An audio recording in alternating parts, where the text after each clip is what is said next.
Welcome back to the Run for Oak Hills podcast. I'm here with Pat Jones, Director of Golf at the Bayonet and Black Course Golf Club. Pat, thank you so much for joining me.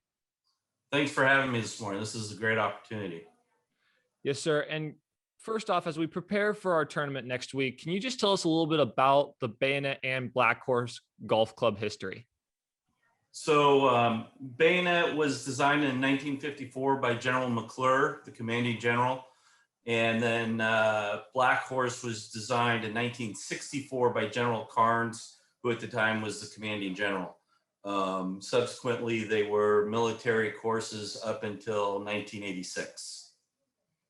So a lot of military history here prior to becoming some public courses. We have some memorabilia in the clubhouse of Jack Nicklaus and Arnold Palmer playing here back in early 70s. So some nice history there related to military and having some icons come visit. Mm-hmm.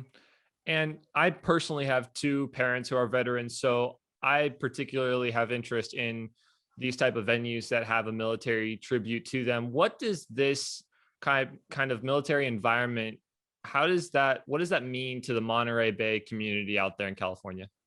Well, we still have about 6,000 active duty in Monterey. We have the NPS, which is the Naval Postgraduate School, and we also have the DLI, which is the Defense Language Institute. So when the Department of Defense turned over the courses City Seaside back in '86, there was a document written in there. So currently our active duty receive a military rate based on their pay grade.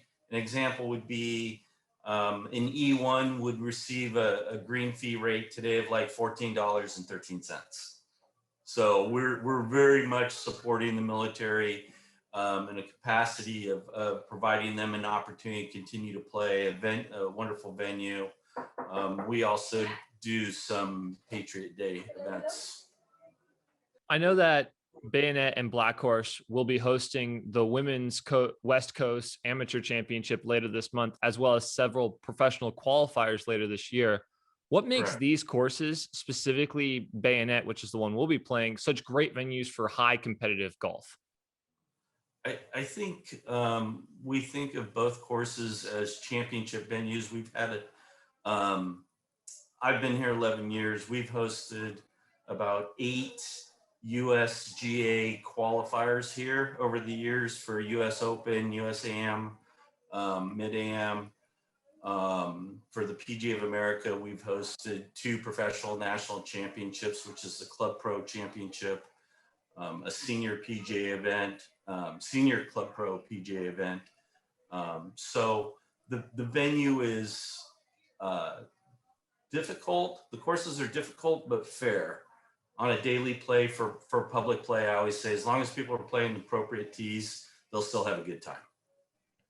Awesome. And we're not going to necessarily be playing this course very long. One of our shorter courses we have in the GCA Summer Series. I'd love to go through the course real quick, almost hole by hole. I've sectioned them off in the way I see that the stretches will happen for the players, but you're welcome to comment on what those stretches might look like from a perspective of a course director. But I really feel like 1 through 7 is the scoring opportunity right out of the bat. You come in, you go straight down kind of towards the ocean. First hole is not necessarily a difficult par 5. The 5th is a super short par 4. Where do you see a lot of scoring through this first stretch of 7 holes? I would say 1, the par 5, you're correct. There's definitely an opportunity to score there. 3 and 5 are short par 5 or short par 4s that are just under 400 yards. So there's definitely opportunities there. 4 and 6 are par 3s, a little bit longer. And then 7 is a right around 4, I think it's 420 for par 4, somewhere in there, depending upon tees you play. Another great opportunity to score. I'd say that you're correct. Those first 7 holes, probably the only hole that will get the players' attention is the second hole, which is a narrow driving hole off the tee to a downhill. You know, they're going to have a downhill shot into we'd say kidney shaped green. Yeah. And then once you're down at the almost to the bottom of the ocean, you hit 8, and 8 is a monster par 5, and the 9's going straight up back hill. Once you hit 8, I feel like 8 through 15 includes 11 through 15, which has been deemed the combat corner, which I love. A bunch of sharp dog legs in a row. Where do you see players having the most trouble when you have competitive events through 8 through and 15? I think 8 it is 615 yards for a par 5, pretty long. It's almost every time going to be a 3-shot hole, except you might have a few people reach it in 2. The places that are really going to get their attention is 9, which is an uphill 479 yard par 4. That'll get their attention. 10 and 11, they'll be able to manage pretty well. The par 5 10th hole, the par 4 11th hole. After that, you really kind of get into the teeth of combat corner. The 11th or the 12th hole is 449 around there, uphill, dogleg left.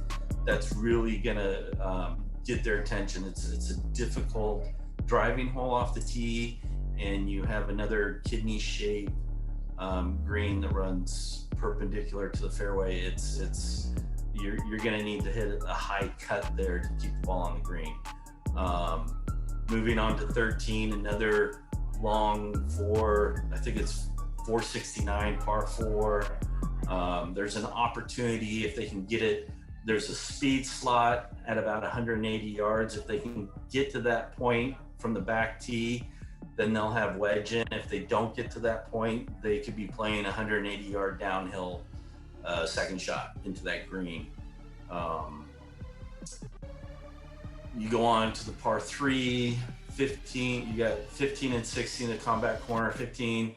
Another long par 3, and then 16 or 14, the par 3, 15, the par 4 dogleg left.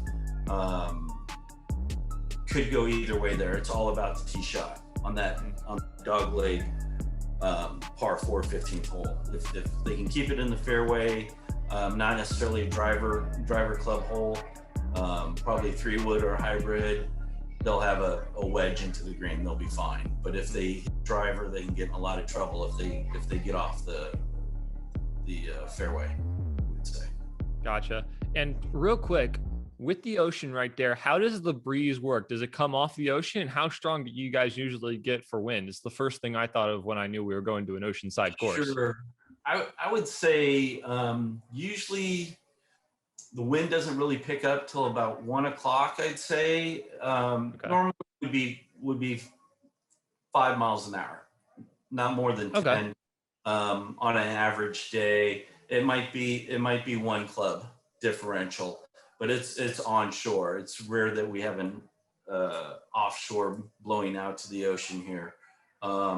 They could, like today, it's cool and foggy. It's probably 61 degrees and foggy here, so that'll definitely change some of the ball flight as far as distance. You know, it's not hot and it's not thin air.